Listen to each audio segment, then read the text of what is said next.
तो hello guys, कैसे हो आप सभी। आई होप कि आप सभी लोग बेहतर होंगे, ज़बरदस्त होंगे। जैसा कि मैं यह वीडियो जो है आप सभी के समक्ष इसलिए लाया हूँ कि बार बार कमेंट आ रहा था कि बिहार जो पुलिस जो दरोगा में वैकेंसी आई हुई है उसको लेकर के जो अपडेट जारी किया जाए। तो आप सभी का डिमांड था कि एक बार आप भी जो है उस वीडियो को बना दें ताकि हम जो है बड़ी आसान भाषा में जो है सभी बातों को समझ सकें। तो उसी उद्देश्य से जो है यह वीडियो बनाया जा रहा है, जिसमें हम उन सभी पॉइंट को रखेंगे जो पॉइंट स्टूडेंट के लिए कन्फ्यूजन आगे चल करके हो सकता है। तो यह वैकेंसी जो है बिहार पुलिस दरोगा का है, जिसको लेकर के जो है बड़ी तादाद में जो है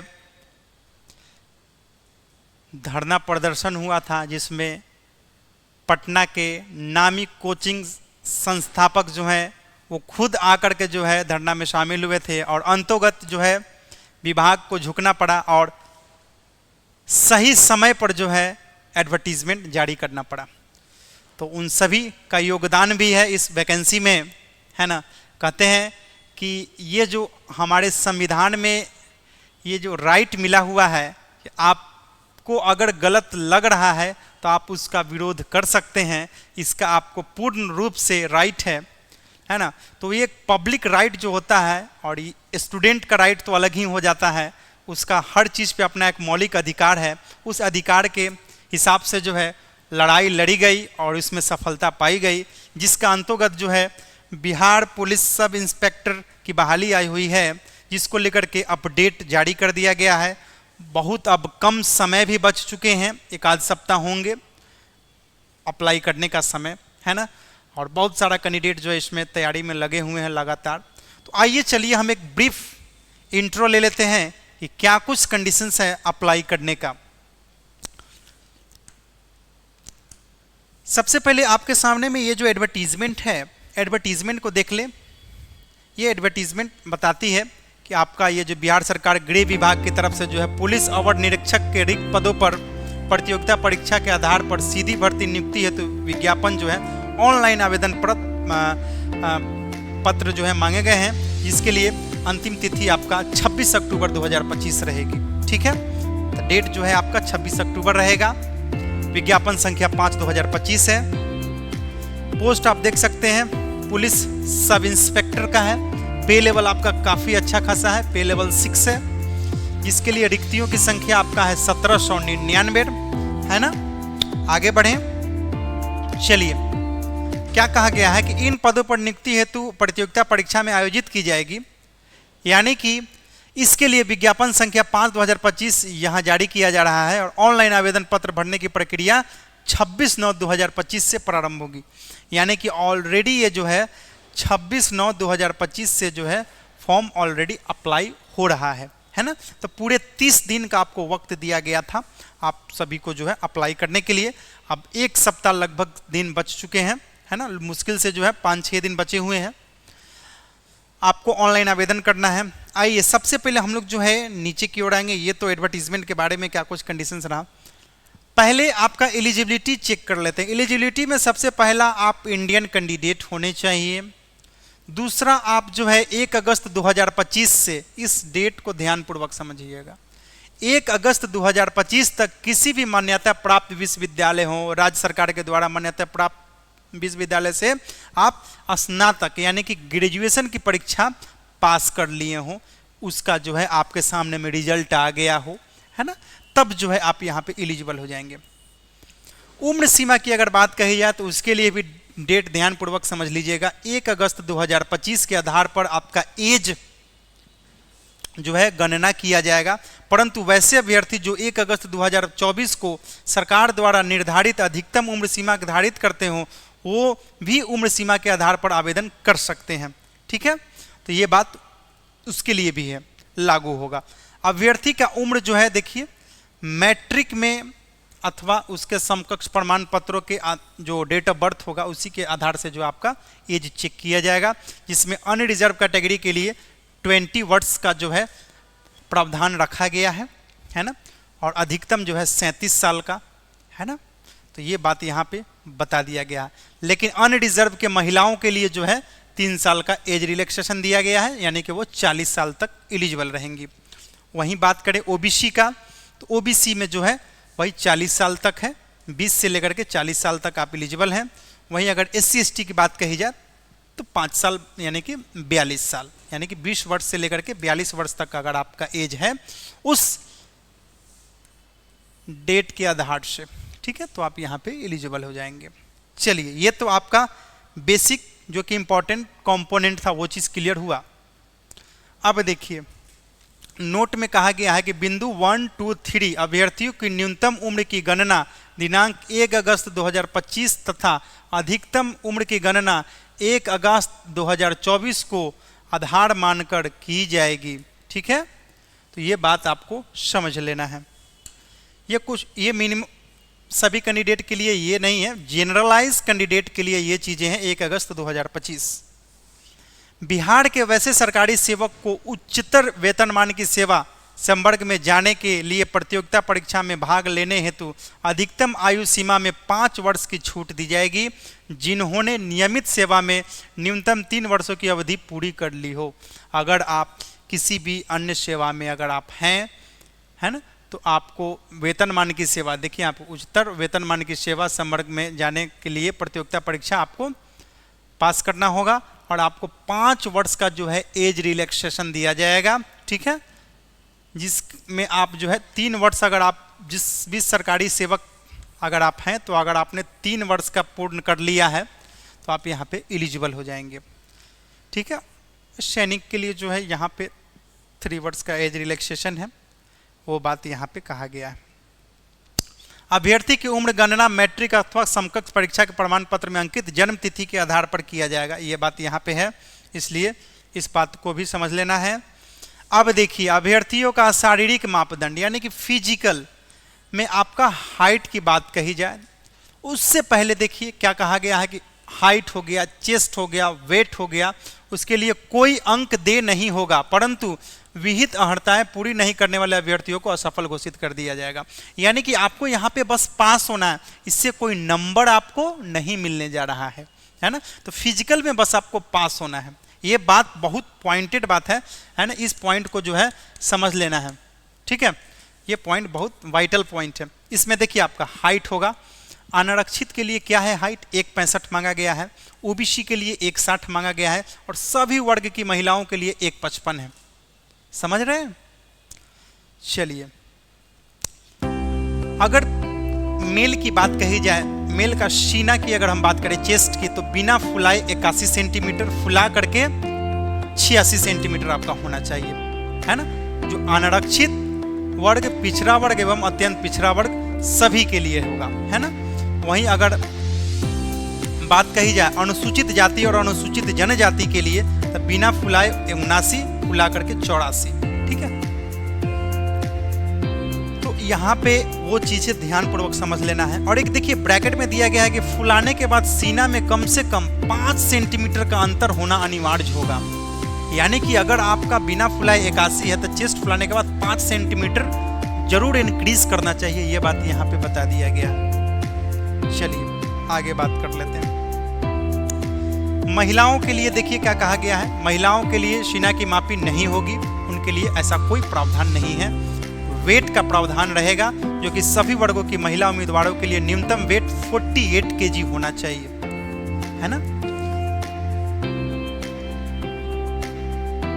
अब बात कर लेते हैं आगे, नियुक्ति की प्रक्रिया क्या होगी। देखिए अब मैंने अभी एलिजिबिलिटी की बात की, आप एलिजिबल हैं या नहीं हैं। फिजिकल के लिए मैंने पहले ही बता दिया, क्योंकि फिजिकल अगर आपका उतना उस कंडीशंस को अप्लाई कर पाएंगे तभी आप एलिजिबल होंगे, है ना। अब आप जो है नियुक्ति की प्रक्रिया में आपका पहला चरण जो होगा लिखित परीक्षा का होगा। लिखित परीक्षा जो है आपको 2 चरणों में होगी। प्रथम चरण जो है आपका प्रारंभिक परीक्षा होगा, जिसमें आपको 200 अंक रहेंगे, 100 क्वेश्चन रहेंगे, 2 घंटे का समय होगा, ठीक है। और उक्त पत्र में समान ज्ञान होंगे, समसामयिक मुद्दे से संबंधित प्रश्न पूछे जाएंगे, है ना। तो जो भी मुद्दा होंगे उसमें जो है जनरल साइंस रहेगा, उस बातों का यहाँ पे बताया गया है। इसमें से जिसमें से आपको 30% लाना अनिवार्य होगा, 30% नहीं लेंगे तो आपको जो है अयोग्य घोषित कर दिया जाएगा, असफल घोषित, है ना। लेकिन एक इसी में एक पॉइंट छुपा हुआ है। जो कैंडिडेट ये समझ लेंगे कि अच्छा 30% ना लाना है, 30% ले आ देंगे, 200 नंबर में 30% लाना है। लेकिन देखिए क्या कहा गया, प्रारंभिक परीक्षा में प्राप्त अंकों के आधार पर रिक्तियों के 20 गुना सफल अभ्यर्थियों का चयन मेघानुसार क्रमानुसार आरक्षण कोटिवार किया जाएगा। देख सकते हैं ना, सीट के 20 गुना कैंडिडेट, जितना सीट है उसका 20 गुना कैंडिडेट फर्स्ट फेज में जो है सिलेक्ट होंगे, जो आपका रिटेन होगा, है ना। ये बात ध्यान ले लीजिएगा, क्योंकि इसमें तो लाखों कैंडिडेट अपियर होंगे ना, तो लाखों कैंडिडेट अगर 30% ला देंगे तो थोड़ी ना मुख्य परीक्षा में बैठेंगे, नहीं, उसमें जिनका नंबर जिस हिसाब से होगा उस हिसाब से उसको सिलेक्ट करके जो है 20 गुना रिजल्ट सेपरेट किया जाएगा और उसको जो है मुख्य परीक्षा के लिए कॉल लेटर जाएगा, एडमिट कार्ड जनरेट होगा। चलिए ये पॉइंट आपको समझ में आ गया। यहीं पे एक और बात कहा गया है कि विज्ञापन के लिए प्राप्त आवेदनों की संख्या के आधार पर एक से अधिक पालियों में परीक्षा आयोजित की जा सकती है और बहुशास्त्रीय एवं बहुप्रश्न पत्रीय परीक्षाओं के मूल्यांकन हेतु सामान्यकृत यानी कि नॉर्मलाइजेशन अंकों की गणना आपको जो है 21 परसेंटाइल मेथड से किया जाएगा, यानी कि नॉर्मलाइजेशन आपको यहाँ पे देखने को मिलेगा। अब देखिए, जो कैंडिडेट प्रथम परीक्षा पास कर लेंगे उनको मुख्य परीक्षा में बैठने का मौका मिलेगा, है ना। जिनका भी नेम आएगा प्रथम परीक्षा में पास कर लेंगे तो उनको मुख्य परीक्षा में बैठने का मौका मिलेगा, जिसमें बताया गया है कि प्रारंभिक परीक्षा में सफल अभ्यर्थियों के मुख्य परीक्षा में सम्मिलित होने का अवसर प्रदान किया जाएगा। मुख्य परीक्षा में 2 पत्र होंगे, मुख्य परीक्षा में आपका 2 पत्र होगा। प्रथम पत्र जो होगा आपका 200 अंकों का होगा, जिसमें आपका सामान्य हिंदी होगा जो कि 2 घंटे का होगा, जिसमें 100 प्रश्न होंगे, यानी कि 200 अंकों 2 घंटा 100 प्रश्न। न्यूनतम अर्हतांक आपको यहाँ पे 30% अंक प्राप्त करना अनिवार्य होगा, अन्यथा आयोग घोषित कर दिया जाएगा। सामान्य हिंदी पत्र के पत्रांक मेगा निर्धारण में नहीं जोड़ा जाएगा, है ना। यानी कि जो सामान्य हिंदी होंगे उनको जो है मेगा निर्धारण में नहीं जोड़ा जाएगा। तो ये बात यहाँ पे समझ लेना होगा, यानी कि इस पेपर का नंबर जो है आपको इसमें आपका जो सामान्य हिंदी है उसका पत्र नहीं जोड़ा जाएगा, ठीक है। यहाँ पे वही बात कहा गया है, सामान्य हिंदी ये पत्र जो है आपको यहाँ पे नहीं जोड़ा जाएगा। दूसरा जो आपका बात कहा गया है ये बात समझ लीजिए, द्वितीय प्रमाण पत्र सामान्य अध्ययन, सामान्य विज्ञान, नागरिक शास्त्र, भारतीय इतिहास, भारतीय भूगोल, गणित, मानसिक योग्यता जांच से संबंधित होगा। द्वितीय पत्र का पूर्णांक 200 होगा, जिसमें प्रश्नों की कुल संख्या 100 होगी एवं परीक्षा की अवधि 2 घंटे की होगी, ठीक है। सेम चीजें इसमें भी होंगी, यानी कि अगर आप प्रीलिम्स निकाल लेते हैं, यानी कि प्रीलिम्स निकलने के बाद जो मेंस होता है, मेंस में आपका 2 पेपर होगा। पहला आपका जनरल हिंदी का होगा, दूसरा जो पेपर होगा आपका इस तरीके का होगा, जिसमें आपको सामान्य अध्ययन पूछे जाएंगे, सामान्य विज्ञान पूछे जाएंगे, नागरिक शास्त्र, हिस्ट्री, सिविक्स, ज्योग्राफी, मैथमेटिक्स, है ना, मेंटल एबिलिटी टेस्ट, जिसमें आपका 200 अंकों का ये भी पेपर होगा, जिसमें आपको 100 क्वेश्चंस होंगे, 2 घंटे का समय रहेगा। चलिए चौथा नंबर पॉइंट क्या कहता है कि दोनों चरणों की परीक्षा में प्रत्येक गलत उत्तर के लिए, ये जो दोनों चरण परीक्षा होंगे आपका, उसके लिए जो है 0.2 अंक नेगेटिव मार्किंग काटा जाएगा।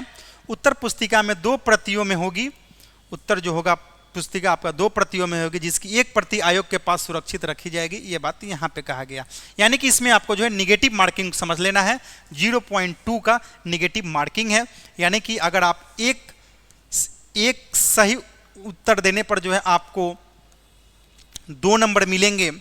देखिए आपको यहाँ पे 100 क्वेश्चंस होंगे 200 नंबर का, तो एक क्वेश्चन जो है अगर सही बनाएंगे तो आपको 2 नंबर मिलेंगे। वहीं अगर आप इसको अगर आप गलत बनाते हैं तो 0.2 नंबर आपके डिडक्ट हो जाएंगे, ठीक है, डिडक्ट हो जाएंगे। आई होप कि इस बात को आप समझ गए होंगे। आगे बढ़ते हैं।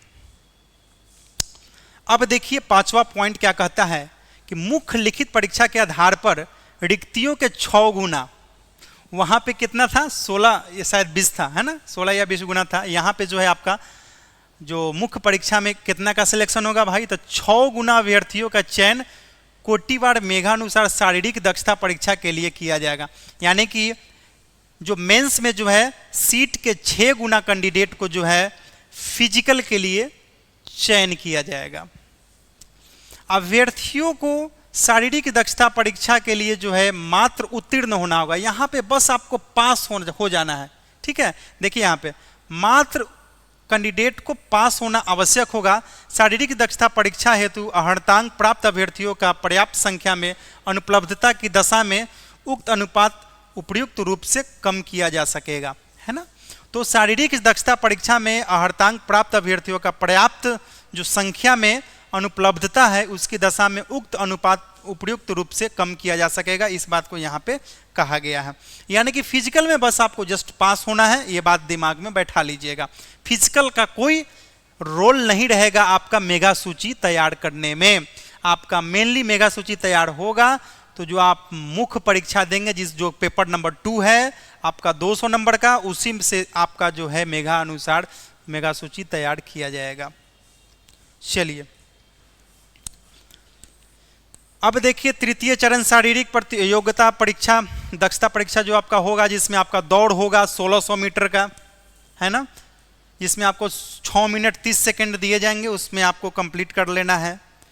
हाई महिलाओं के लिए देखिए, महिलाओं के लिए 1 किलोमीटर का दौड़ होगा जो कि 6 मिनट में आपको कंप्लीट करना होगा। साथ साथ हाई जंप की बात कही जाए तो 4 फीट से कम कूदने वाले पुरुष अभ्यर्थियों को असफल घोषित किया जाएगा।